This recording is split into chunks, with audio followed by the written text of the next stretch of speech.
ప్రజలు అక్కడ రోజు నిద్రపోవచ్చు, లేవచ్చు, అక్కడ మ్యూజిక్ వినొచ్చు, డ్యాన్స్ చేయొచ్చు, పని చేయొచ్చు, షాపింగ్ చేయొచ్చు, కొత్తవి నేర్చుకోవచ్చు అని.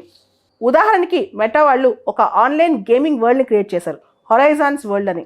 సో అక్కడ మీ ఓన్ గేమే మీరు క్రియేట్ చేసుకోవచ్చు. సో మీరు ఓన్ థింగ్సే మీ సాఫ్ట్వేర్లో ఇన్వాల్వ్ అయ్యి క్రియేట్ చేసుకోవచ్చు. ఎడ్యుకేషన్లో, గేమింగ్లో, హెల్త్ సెక్టర్లో. ఉదాహరణకి హెల్త్ సెక్టర్లో మెటావర్స్ ఇంటర్నెట్ ఆఫ్ థింగ్స్ వాడి డాక్టర్ పేషెంట్ని వైటల్స్ని ఏ క్షణానికి ఆ క్షణం చెక్ చేస్తూ ఉండొచ్చు అనమాట, అంత ఈజీగా. అదేవిధంగా ఎవరైతే ఓల్డ్ పీపుల్ ఉంటారో, డిఫరెంట్ లేబుల్డ్ పీపుల్ ఉంటారో వాళ్ళు కూడా ఈ మెటావర్స్ని అందిపుచ్చుకోవచ్చు, ఈ ప్రపంచంలో ఉండొచ్చు. And home planning, town planning ఇవన్నీ కూడా చేసుకోవచ్చు అనమాట. ఉదాహరణకి సింగపూర్లో ట్విన్ సిటీ అని ఒక చిన్న కాన్సెప్ట్ చేశారు వాళ్ళు.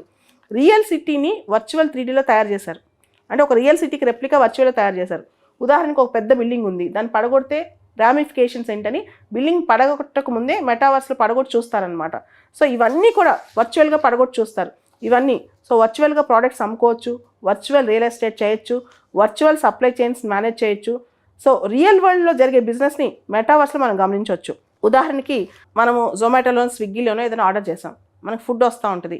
ఇన్ఫ్యాక్ట్ మెటావర్స్లో మన ఫుడ్ ఎగ్జాక్ట్గా ఆ డ్రైవర్తో పాటు మనం రైడ్ చేసుకుంటూ మనం వచ్చేయచ్చు అనమాట. అలాంటి సిస్టమ్స్ కూడా తయారవుతున్నాయి.